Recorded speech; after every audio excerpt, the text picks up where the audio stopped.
বাংলাদেশ বিশ্বের দ্বিতীয় বৃহত্তম পোশাক রপ্তানিকারক দেশ। আমরা প্রতি বছর অ্যাডিডাস কিংবা পুমা সহ অন্যান্য স্পোর্টস ব্র্যান্ডের জন্য শত শত কোটি টাকার পোশাক তৈরি করি।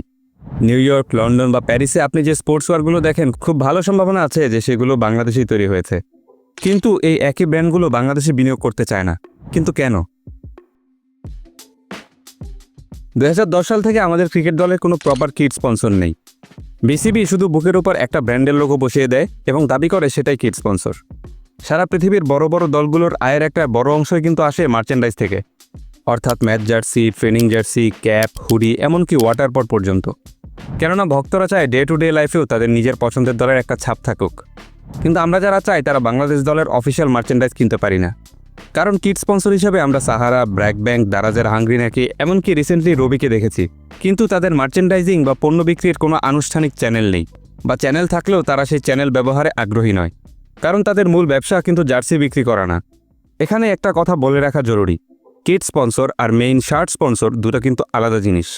সাধারণত জার্সির ডান পাশের বুকে যে লোগোটা থাকে তাই সচরাচর কিট স্পন্সর নামে পরিচিত। এরা পুরো টিমের অ্যাপারেলস ম্যানুফ্যাকচার করে থাকে। মার্চেন্ডাইজিং এবং মার্কেটিংয়ের দায়িত্বে থাকে এরাই।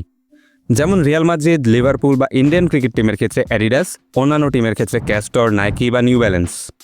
অন্যদিকে জার্সির ঠিক মাঝখানে বড় যে লোগোটা দেখতে পান সেটাই কিন্তু মেইন শার্ট স্পন্সর বা প্রিন্সিপাল স্পন্সর। যেমন বাংলাদেশ ক্রিকেট দলের ক্ষেত্রে রবি, বার্সেলোনার স্পটিফাই কিংবা রিয়াল মাদ্রিদের ক্ষেত্রে এমিরেটস।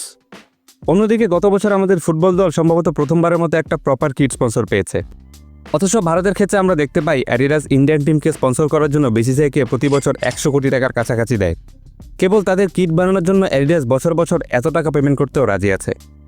এর আগে নাইকি 2006 থেকে 2020 সাল পর্যন্ত মোট 14 বছর ইন্ডিয়ান ক্রিকেট টিমের কিট স্পন্সর ছিল। আমরা তাদের প্রোডাক্ট তৈরি করতে পারি, তাদের প্রোডাক্ট অ্যাফোর্ডও করতে পারি। তাহলে আসলে আমাদের সাথে হচ্ছেটা কি? এখানে বলে রাখি, এসব ব্র্যান্ডগুলো কিন্তু দেশের পারচেজিং পাওয়ার চিন্তা করেই প্রাইসিং সাজায়।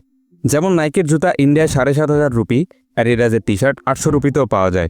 সুতরাং আমরা তাদের প্রোডাক্ট অ্যাফোর্ড করতে পারবো না তা কিন্তু নয়। তবে কেন মেজর স্পোর্টস ব্র্যান্ডগুলো বাংলাদেশে আসছে না? প্রথমে পরিষ্কার করে বলা যাক, বাংলাদেশে আসলে আমাদের জন্য কি আছে। হ্যাঁ, আপনি হয়তো দেশেই নাইকি, অ্যাডিডাস কিংবা পুমার পণ্য কিনতে পারবেন অফিসিয়ালি। গুলশান, বনানী বা ধানমন্ডিতে তাদের অফিসিয়াল স্টোরই কিন্তু আছে। কিন্তু এগুলো নাইকি বা অ্যাডিডাসের নিজস্ব অপারেশন নয়। নাইকি বাংলাদেশে এসেছে অ্যাপেক্সের হাত ধরে, অ্যাডিডাস এসেছে বাটা এবং ডিবিএল গ্রুপের মাধ্যমে। ব্যাপারটা ঠিক একটা ডিলারশিপের মতো। আমেরিকার অরেগনে বসে থাকা নাইকি ইনকর্পোরেশন বা জার্মানির অ্যাডিডাস এজির সাথে বাংলাদেশের কোনো ডিরেক্ট অপারেশনাল সম্পর্ক নেই। পার্থক্যটা কিন্তু আকাশ পাতাল। ইন্ডিয়াতে নাইকি, অ্যাডিডাস থেকে শুরু করে পুমা, অ্যাসিক্স সরাসরি কাজ করে। তারা সেখানে নিজস্ব সাবসিডিয়ারি অফিস খোলে, যেমন অ্যাডিডাস ইন্ডিয়া এবং নাইকি ইন্ডিয়া। এরা কিন্তু অ্যাডিডাস বা নাইকির প্যারেন্ট কোম্পানির সাবসিডিয়ারি। কিন্তু বাংলাদেশি ডিবিএল বা বাটা যখন অ্যাডিডাস নামটা ব্যবহার করে, তারা তখন শুধুই রিটেলার। বাংলাদেশের স্পোর্টস কালচার ডেভেলপমেন্টের সাথে তাদের কোনো সম্পর্ক নেই। এরা চাইলেও ন্যাশনাল টিমকে অ্যাডিডাস বা নাইকির নামে স্পন্সর করতে পারবে না, কারণ সেই ডিসিশন মেকিং পাওয়ার এদের হাতে নেই। বাংলাদেশে নাইকি এবং অ্যাডিডাসের প্রোডাক্ট পাওয়া যায় ঠিকই, কিন্তু প্রশ্ন হলো এই ব্র্যান্ডগুলো হাই ইনভেস্টমেন্টের সাবসিডিয়ারি রুটের পরিবর্তে কম ঝুঁকির ডিলারশিপ রুট কেন বেছে নেয়? এটা নির্ভর করে তারা কিভাবে একটা মার্কেটকে এভালুয়েট করছে তার উপর।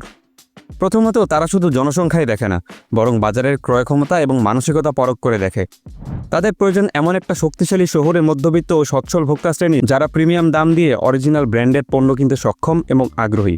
দ্বিতীয়ত, মেধাসত্ত্ব বা আইপি প্রোটেকশন তাদের কাছে সবচেয়ে বেশি অগ্রাধিকার পায়।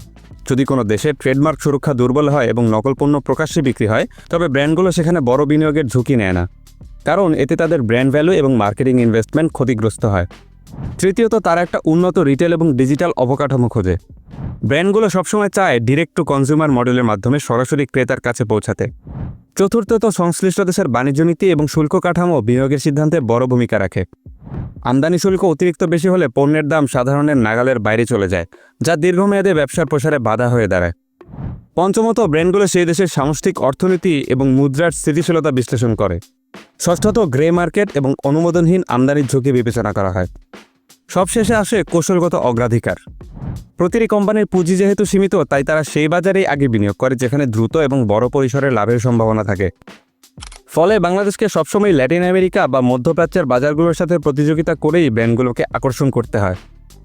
বাংলাদেশের বাস্তবতা বিবেচনায় নিলে বোঝা যায়, আন্তর্জাতিক ব্র্যান্ডগুলোর জন্য সরাসরি বড় বিনিয়োগের চেয়ে ডিলারশিপ মডেল অনেক বেশি যুক্তিসঙ্গত।